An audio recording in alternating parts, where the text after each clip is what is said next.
Et bonjour à tous, ravi de vous retrouver pour l'émission du lundi 25 juillet 2022. On se retrouve ce lundi matin, 8h que j'enregistre l'émission avec un BTC légèrement en recul, donc c'est consécutif à la clôture hebdomadaire cette nuit qui malheureusement, on va le voir dans quelques instants, s'est faite sous la moyenne mobile 200 hebdo.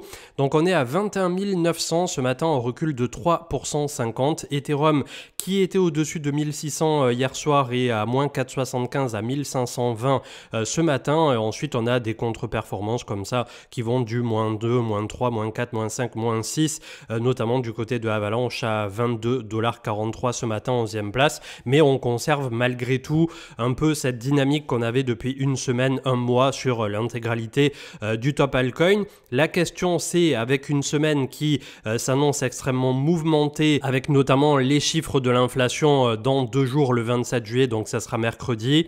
Voilà, ça va être une semaine où ça risque de bouger au niveau du marché américain. Qui dit quand ça bouge au niveau du marché américain, souvent ça anticipe pas mal au niveau du marché crypto, avec tout simplement peut-être des espérances plutôt négatives, mais on va voir comment ça va se passer justement sur 72 heures révolues. Le crypto fear and greed à 30 toujours dans la peur, market order flow plutôt en recherche de vente ce matin, et au niveau du cours en 4 heures, donc après une très jolie sortie ici à 24 500 à peu près, ça dépend des échangeurs, à plus ou moins 200-300$, nous sommes de retour autour de 21 900 ce matin. On est en train de faire un pullback très propre sur la zone de sortie, mais pour l'instant ça reste extrêmement frêle. Il faudra faire attention effectivement de ne pas retraverser pour à nouveau aller visiter 20, 18, etc. Vous connaissez toute la musique désormais et on est sur une dynamique, je pense, dans tous les cas de réaccumulation au long terme.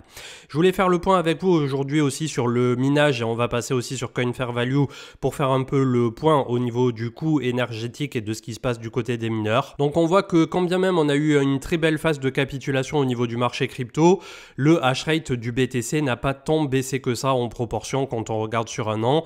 Par contre, quand on passe sur 3 ans, là on avait eu le véritable crack à la mi-2021 qui avait conduit justement au crack du marché crypto. L'un s'était fait à peu près en corrélation avec l'autre. En tout cas, on avait traversé une fin de printemps et été assez dégueulasse au niveau du marché crypto en 2021, après un premier trimestre qui était exceptionnel. Et là, on avait eu en fait la mauvaise nouvelle de la Chine qui débranchait, qui bannissait. On était passé de 180 millions de terahash seconde à 86, c'était quasiment moins 50%. Là, on avait un véritable crack. Quand on regarde ce qui s'est déroulé récemment, on est passé de 230 à 190. Voilà, ça reste dans des proportions qui sont relativement neutres par rapport à la capitulation de marché qu'on a eu du côté du cours. À partir de cette date ici, le 2 mai 2022 sur Coin Fair Value, la semaine de début mai on va dire, nous avons un fair value qui est passé sous la courbe médiane ici. Alors cet indicateur, c'est pas quelque chose à prendre au pied de la lettre, puisque si on s'en fie à ce qu'il nous dit actuellement, le prix médian de minage mondial est autour de 39 000$, avec un plus bas à 29 700 et un plus haut à 72 000. Donc on a vu encore récemment que même aux États-Unis, avec documents qui ont été remis à la SEC, le gendarme de la bourse américaine à l'appui, les fermes de minage aux États-Unis comme Galaxy, comme Hut Mining, comme Riot, comme Marathon, qu'on a vu ces temps-ci d'ailleurs s'apprécier fortement au moment où le marché crypto est reparti, sont plutôt autour de 8 à 12 000$. Est-ce que ces 8 à 12 000$, c'est vraiment le coût à la prise, le coût de production pure électrique, ou est-ce que ça englobe derrière l'infrastructure, le coût du personnel, la maintenance, tout ce qu'il faut voilà, pour faire tourner une gigafactory de mining? En tout cas, j'aime bien quand même regarder au long terme cet indicateur, le Coin Fair Value, puisque peu importe qu'on se dise 20 000, 40 000, voilà, on sait que ça reste que des chiffres, même si on se projette sur un mining qui actuellement est plutôt en moyenne autour de 10-12, ça nous donne une indication de à partir de quel moment vraiment on a changé de polarité dans un sens comme dans l'autre. Et quand on regarde au niveau du passé justement, à chaque fois qu'on a été largement décorrélé sous le cours par rapport justement à ce qu'estimait le Coin Fair Value, ça a été une zone de réaccumulation qui a été complètement monstre. Donc effectivement, j'ai la sensation qu'au travers du temps, ça devient peut-être un peu moins pertinent, mais surtout, il faudrait savoir qu'est-ce qui se cache derrière les datas de Coin Fair Value et voir si tout ça a été mis à jour au fur et à mesure. sûr, mais ça nous donne quand même une indication qui là finalement se base aussi sur tous les cycles puisqu'on peut remonter à 2011 sur cet indicateur, et quand on regarde les ratios par rapport à 2015-2018, bien que effectivement le marché ait changé depuis, ça nous donne aussi l'indication, comme sur d'autres oscillateurs et indicateurs, on l'a vu avec le MVRVZ score ces derniers jours et bien d'autres, on est effectivement dans une zone plutôt de réaccumulation au long terme. Je remonte le fil Twitter dans l'ordre chronologique, c'est-à-dire du plus récent au plus ancien. Donc le DCA a été appliqué ce matin, 50 $ en Bitcoin, 50 $ en Ether sur le Power of DCA. C'est un portefeuille que je vous partage depuis la mi-mai quand on était rentré la première fois sur Bitcoin à hauteur de 50 $, donc sur les 30 000 $ de BTC. On va voir ce que ça va donner au long terme. Ça n'a pour vocation juste d'être éducatif et de montrer au grand public que oui, le DCA, l'épargne programmée au long terme, c'est ce qui paie. Alors là, ce lundi matin, on est en recul de 45 $, alors que hier soir, on avait encore tout qui était dans le vert. Bref, globalement, on n'avait mis que 2 mois à revenir largement en positif du côté du portefeuille DCA entre mi-mai et mi-juillet. Donc on voit déjà que ça fonctionne et je suppose que demain, en ayant une vision à peu près à un horizon de temps de 2 ans, comme on dit souvent, ça n'aura que mieux porter ses fruits, je l'espère. Ethereum, donc je vous propose une analyse technique un peu plus travaillée que d'habitude. J'avais un peu de temps hier, donc je vous ai fait ce graphique qui est à la fois à vue éducative une fois de plus, en plus de pouvoir mesurer un peu ce qui s'est passé entre le cycle précédent et ce cycle du côté de Ethereum. Donc on avait eu une très jolie consolidation ici, juste en 2017 avant l'explosion. On était autour de 305 $ et on avait fini à 1350, 1400 lors de début 2018 pour Ethereum. S'en est suivi, comme sur Bitcoin, un triangle rectangle descendant qui malheureusement a cassé une fois de plus ici autour des 350 pour nous amener à 80 $. Et si nous aurions pu repartir au printemps 2019, malheureusement le marché n'en avait pas fini de consolider. Et là par contre, je pense qu'on pouvait lancer le bull run juste au moment du crack Covid de mars 2020. Il y a eu ce V-bottom et derrière ça s'est bel et bien relancé. On était quand même sur 2 ans de réaccumulation de range sur Ethereum. La phase expansion ici assez parabolique où on passe de 350 à 4000 et des brouettes la première fois puisqu'on a fait un top légèrement supérieur au top précédent. Finalement, ça n'était qu'une phase de distribution qui a duré de ici, on va dire la fin de parabole, le printemps 2021 justement, jusqu'à l'automne 2021 où littéralement on s'est fait enfoncer. 12 semaines de baisse consécutive sur Bitcoin, 11 semaines du côté de Ethereum. Je crois que c'était du jamais vu du côté du marché crypto, vraiment. Et là, à quoi s'attendre maintenant qu'on a eu la phase S1 précédente de réaccumulation de 2 ans, S2 expansion, S3 distribution, S4 crack? On a effectivement une très jolie déviation sous l'ATH de 1400 $ de 2018. On réintègre actuellement, mais d'un autre côté, il faudra faire attention si on le repère, ça voudra dire que c'était une fausse sortie, une fausse réintégration, et là ça risque sérieusement de se gâter, avec comme vous le voyez, entre-temps, effectivement, on a le petit support des 800 $ ici, qui a été finalement ce qui a été payé sur la mèche précédente il y a un mois et demi désormais. Si jamais ça ne tient pas, malheureusement, ça serait l'appel d'air sur Ethereum pour un retour autour de 350 à 400 $. Et là, je peux quasiment vous garantir, bon, toujours selon conditions de marché, que l'intégralité de l'écosystème paiera coûte que coûte, que l'argent rentre plus tard ou que l'argent soit perdu, entre guillemets, sur le bet d'un Ethereum à 350-400 $. Ça sera un peu le no-brainer des 80 $ de l'époque. Donc 800 $ ici, c'était complètement fou, notamment pour ceux qui jouent le merge. Là, on a une réintégration de l'ancienne ATH alors qu'on l'avait perdu. Ça nous fait une très jolie déviation avec un double bottom qui avait été ici aussi visualisé au niveau du RSI qui était en survente. On a désormais une compression RSI qui est en train de se mettre en place. On n'a toujours pas de gros volumes qui sont exécutés. C'est ce qui m'embête aussi un peu. Mais c'est consécutif au fait qu'on est en plein été et c'est pas forcément là où toutes les institutions vont se bousculer au portillon, tout en ayant bien en tête que, comme l'a souvent dit Marc aussi, Ethereum est payé en temps réel désormais. Ils veulent pas surspéculer de si le merge va bien se passer, ils veulent pas surspéculer de si le merge va arriver à la date annoncée, le 19 septembre désormais. Donc il y a tellement de choses qui, entre guillemets, à court terme font que tout le monde marche un peu sur des œufs pour voir comment se comporte le voisin avant d'appuyer sur le bouton acheter, que globalement c'est peut-être que lorsqu'on approchera encore plus de cette target date au niveau du merge ou qu'on l'aura dépassé, que peut-être on aura des choses un peu plus sereines. En tout cas, voilà, j'espère que ce graphique qui est à peu près épuré ici avec toutes les phases de marché peut vous donner justement pour, on va dire, le côté éducation des débutants, un peu plus de grain à moudre, notamment pour ceux qui veulent s'intéresser à l'analyse technique. Et parfois, je sais qu'il y en a bon nombre qui pensent que c'est beaucoup de blabla pour rien dire, mais c'est quand même une discipline, je pense, qui peut apporter beaucoup à qui que ce soit qui veut réellement s'y intéresser, puisque comme d'habitude, là je parle à ceux qui font un peu d'analyse technique dans l'auditoire, vous pouvez très bien investir sur le marché crypto sans jamais ouvrir un cours de votre vie, et c'est typiquement ce que je vous montrais au niveau du DCA il y a quelques minutes de ça. Donc pour résumer, pour Ethereum, la target mi-septembre, fin septembre pour le merge, très important, un milestone que même Vitalik a dit que voilà, dans l'écosystème crypto, c'est quand même la première fois que c'est réalisé, un changement de consensus en cours de route, et sur, on va dire, une blockchain qui détient à elle seule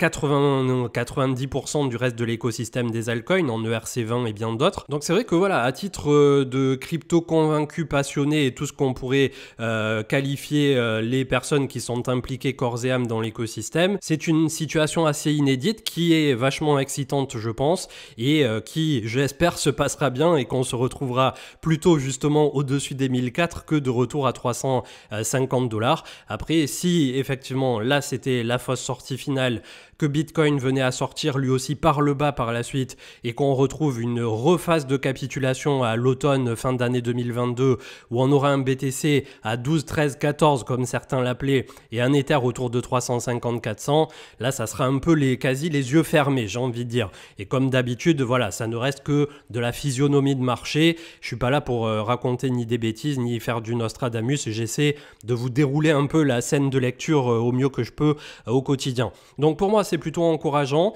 J'espère juste qu'on n'est pas en train, entre guillemets, de se la faire mettre à l'envers. On a quand même fait un x2, là, en 2-3 semaines, même pas 2 semaines du côté de Ethereum, puisque on avait eu le dip il y a une dizaine de jours autour de 1000$ avant que ça reparte. Donc pour ceux qui s'exclamaient que tout repartait trop vite, probablement que, comme je vous disais, ces dernières émissions et ces dernières semaines, on en a encore pour des semaines, si ce n'est des mois de consolidation, mais je reste résolument optimiste quant à la suite au niveau du moyen et du long terme, bien évidemment. Cryptost qui met en avant que les fondateurs du fonds d'investissement en crypto-monnaie Three Arrows Capital ont enfin pris la parole. Su et Kyle Davis sont revenus sur les raisons ayant conduit à l'effondrement de leur société. Le fait marrant dans tout ça, c'est qu'ils réclament du pognon à leur propre société. Dan CryptoTrade, la consolidation au niveau du BTC, donc pour l'instant, malheureusement, dans ce petit canal descendant qui, si on dézoome, puisque là il est en 1 heure, pourrait prendre, contrairement à ce qu'on voit ici, l'apparence d'un bear flag, c'est-à-dire d'un tout simplement grand canal de consolidation qui pourrait casser par le bas. On avait des centres traders qui, il y a 18 heures, étaient plutôt positifs aussi quant au devenir de BTC. Malheureusement, comme je vous l'ai mis, et j'ai peut-être oublié d'en parler justement à l'instant, juste au niveau de cette première capture ce matin, mais on va y venir dans un instant sur TradingView, le BTC qui a clôturé sous la moyenne mobile 200 hebdo. Donc pour l'instant, voilà, c'est plutôt positif de ce qu'on a vu récemment et on pense que ça pourrait déjà être le point bas et le plus dur derrière nous avec sous les 18 000, mais il faut quand même pas s'endormir tant qu'on n'a pas complètement renversé la polarité et elle est loin d'être totalement renversée au niveau du marché crypto. Les stocks weekly performance, donc avec globalement en plus de Coinbase, on avait toutes les minières comme je vous disais, donc c'est bien de les rappeler. Il y a Marathon Digital, il y a MicroStrategy, elle qui n'en est pas une, mais qui est fortement impliquée dans la crypto, Hut8 Mining Corp, Galaxy Digital Holdings, alors là on n'est pas sur du mining mais sur du management d'assets, Riot qui eux sont toujours dans le mining, Canaan qui produit des machines de mining, Bakkt, alors eux je savais même pas qu'ils existaient encore puisque à l'époque c'était un narratif ça qui remonte à 2017-2018, on attendait tous l'arrivée de Bakkt comme des fous en nous disant que ça y est ça allait faire repartir le marché crypto et tout en 2018. Pour ceux qui étaient là, n'hésitez pas à dire en commentaire si vous avez connu cet épiphénomène de Bakkt. Et ensuite on a eBank International qui est en recul lui de 5, alors que tous appréciés, c'est du hardware aussi. Je connais même pas pour le coup. Et The Nine Limited qui est en recul de 8% et c'est autour du gaming et je ne connais pas non plus.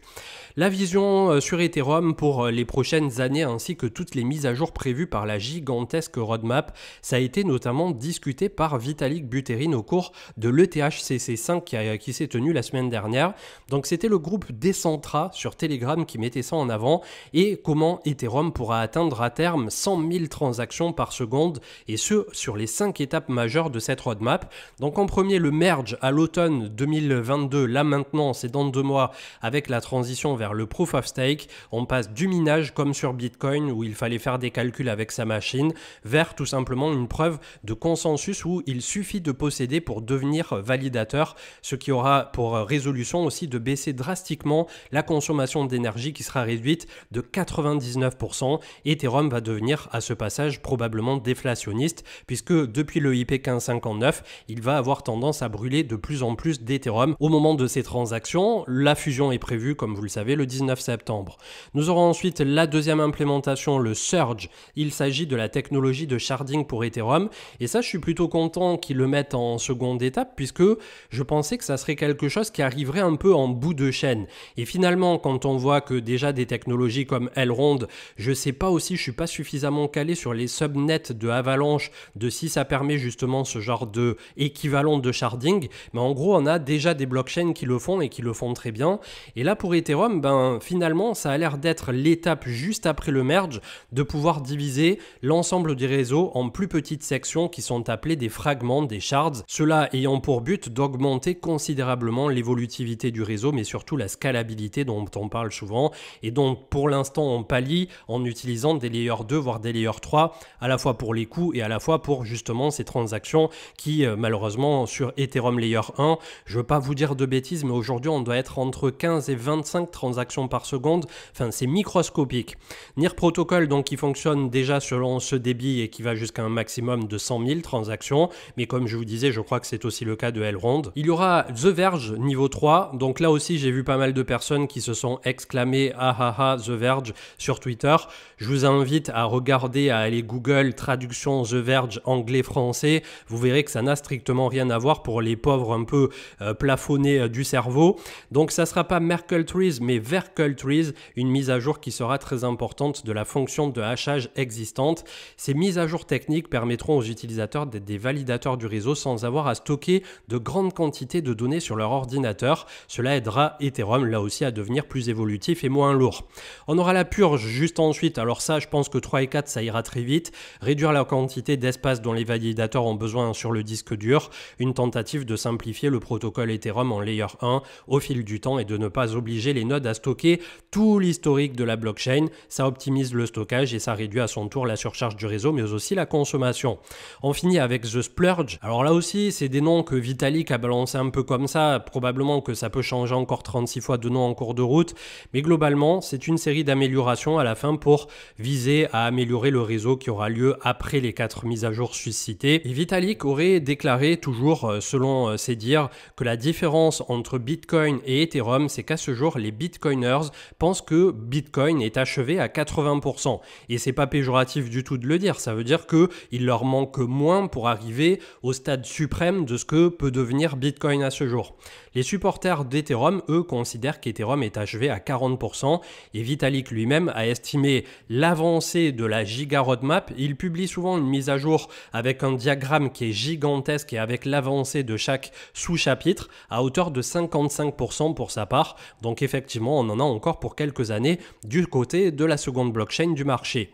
Cryptost toujours avec SBF qui compte profiter de la situation difficile de Voyager Digital pour étendre son empire. Effectivement, FTX Official et Alameda Venture proposent le rachat des actifs de l'échange en faillite pour que les clients retrouvent plus rapidement l'accès à leurs fonds. L'analyse technique, on va essayer d'aller assez vite puisque comme vous l'avez vu pour l'instant, au niveau du crypto total, on est au-dessus de la moyenne mobile 200 et on vient de buter autour de 1076 milliards. On a la moyenne mobile 20 qui arrive par le nord. Comme je vous le disais ces derniers jours, il nous faut désormais une contraction, une compression de prix comme on l'avait eu à l'orée de début 2019 avant qu'on ait voilà, une très belle poussée derrière. Le crypto total des altcoins, c'est exactement pareil, c'est voire même plus propre que celui incluant le BTC. On a hésité sur la première zone de résistance, ici autour de 600 milliards. C'est parfaitement propre désormais. En fait, le mieux qui pourrait nous arriver, je vais revenir avec ma fameuse séance, mais quand on a des consolidations comme ceci, il nous faut tout simplement désormais imprimer un léger creux plus haut que le précédent. Alors dans les bouquins, on nous dit 50% du premier creux. Dans la pratique, c'est jamais pile poil comme dans les bouquins, mais globalement, c'est ce qu'il nous faut viser pour une contraction du prix petit à petit qui va devenir de plus en plus explosive. BTC lui-même qui malheureusement, même en zoomant, a bel et bien clôturé sous la moyenne mobile 200. Donc pour l'instant, on se fait repousser depuis 3 semaines par celle-ci. Là aussi, finalement, contrairement à ce que nous dit le crypto total des alts, BTC, malheureusement, se fait encore un peu malmener à court terme. Alors, est-ce que immédiatement, on va viser de nouveau les personnes qui disent 12, 13, 14, 15? On en est bien loin, de même que on est bien loin de 30 comme on est bien loin de 40.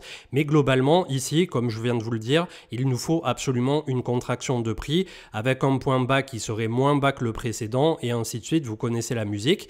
Attention aussi à ceux qui le mettaient à juste titre en avant, on pourra avoir une consolidation comme ceci dans une tendance qui en ce moment est toujours baissière malgré tout, un petit bear flag qui malheureusement est une continuation de tendance baissière au niveau de cette figure, exactement comme on l'avait eu ici aussi si je dis pas de bêtises à l'époque quand ça avait très bien consolidé juste là avant de casser avec impulsivité à la baisse et derrière on a connu vraiment un très beau déroulé.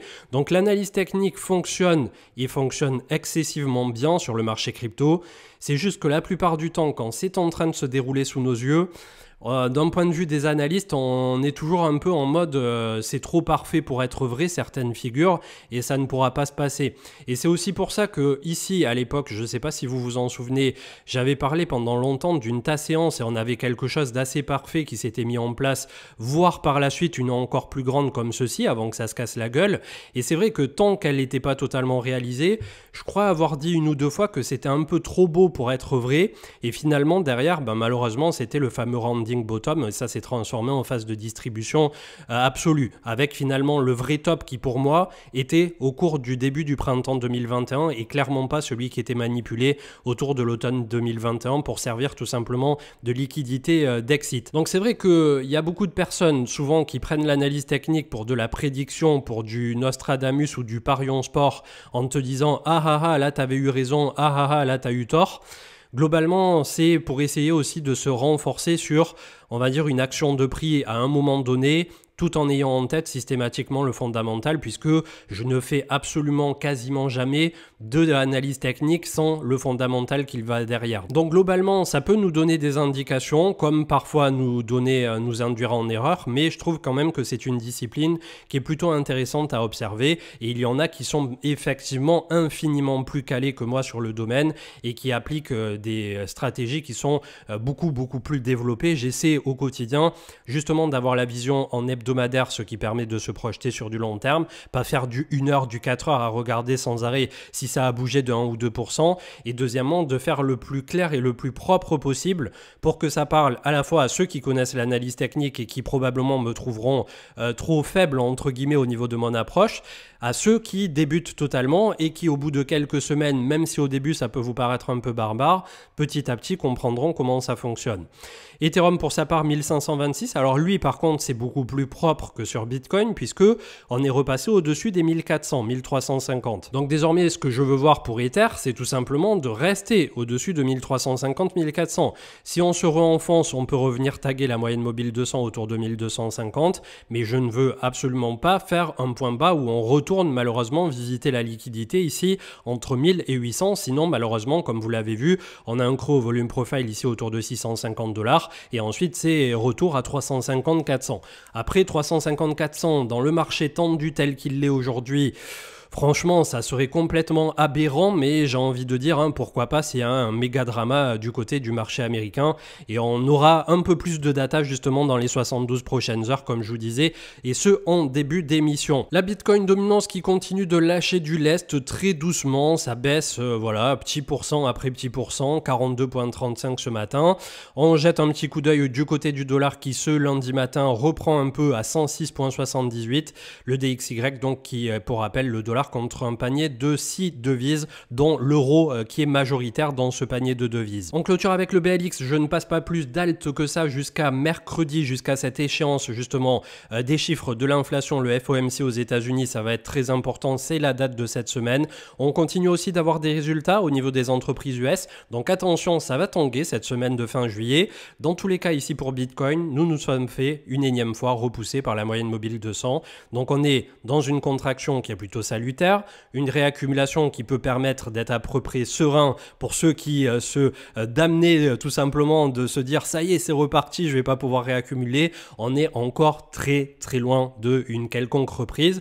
Par contre, ce qui s'est passé récemment, ça fait plaisir, ça montre que dès qu'il y a un tout petit sursaut d'engouement au niveau du marché crypto en plein milieu d'été, on a l'intégralité du marché crypto au niveau des alts en tout cas qui peut pousser un x2. Et ça c'est encourageant pour la suite, ça veut dire que les capitaux sont là, les capitaux sont sur le banc de touche la plupart du temps et en stablecoin, et le jour où toutes les gates viendront à s'ouvrir comme fin 2020 à début 2021, on atteint des targets immédiatement et très rapidement à un trimestre qu'on ne pouvait même pas s'imaginer un trimestre au préalable.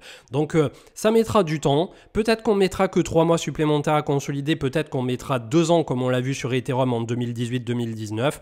Dans tous les cas, on est on track, comme disent les Américains, pour le halving de 2024 et pour le prochain cycle. Et j'espère bien évidemment que ça continuera de nous offrir au niveau du marché crypto autant de passion que ce qu'on l'a connu jusqu'à présent.